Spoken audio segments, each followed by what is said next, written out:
waxaan ku faraxsanahay caawa mar kale in aan idinkala soo qayb galo kulankan ama video conference loo yaqaano oo habeen walba aad ku kala qaataan wax alla wixii xog ah ama report ah.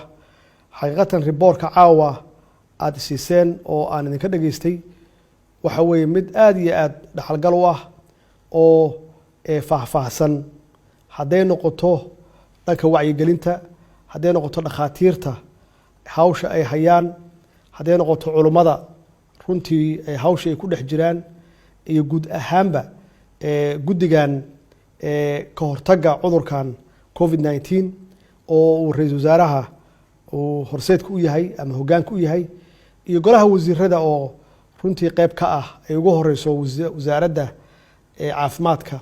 aad iyo aad yaan runtii dadaalkiina weyn committed ka ah ama commitmentiga ah aan idinkaga mahadcelinayaa. waxaan rabaa inaan u mahadceliyo iyadana dowladihii runtii kasoo jawaabay codsigeena, kasoo jawaabay. welina waa wadnaa inaan dowlado kale la hadalno si ay noola soo gaaraan kaalmo. dowladahaasi runtii waana garab istaageen, waana uga mahadcelinaynaa wax alla wixii ay karaankooda ahaa oo ay gacan ama garab naga siiyeen, iyo hay-adaha caalamiga ah oo iyaguna runtii qayb ka ahaa inayna soo gaaraan oo na taakuleeyaan. waxaan rabaa aan intaas rabaa inaan ku daro guddigan gurmadka runtii dadaal badan ayay geliyeen inay dowlad goboleedyada gaarsiiyaan wax alla wixii taakuleen ah ama macaawino ah, hadday tahay mid dhaqaale iyo hadday tahay mid daawoba, labadaba.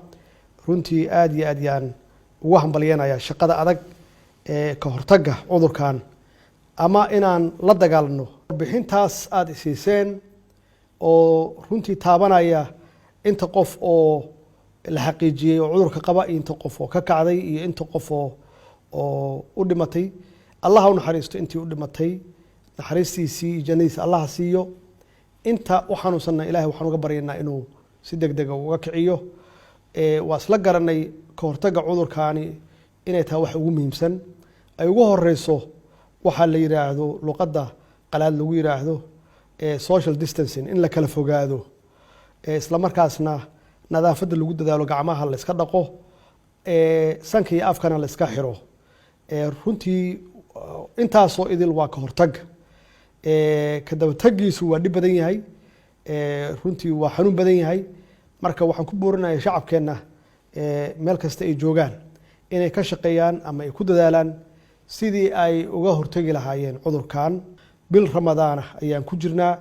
qof walba waxaa loo baahan yahay inuu ducaysto oo qur-aanka la badiyo oo alla bariga la badiyo si ilaahay uu cudurkan safmareenka ah, dilaaga ah uu noo garmariyo. insha allah waa ka guuleysanaynaa.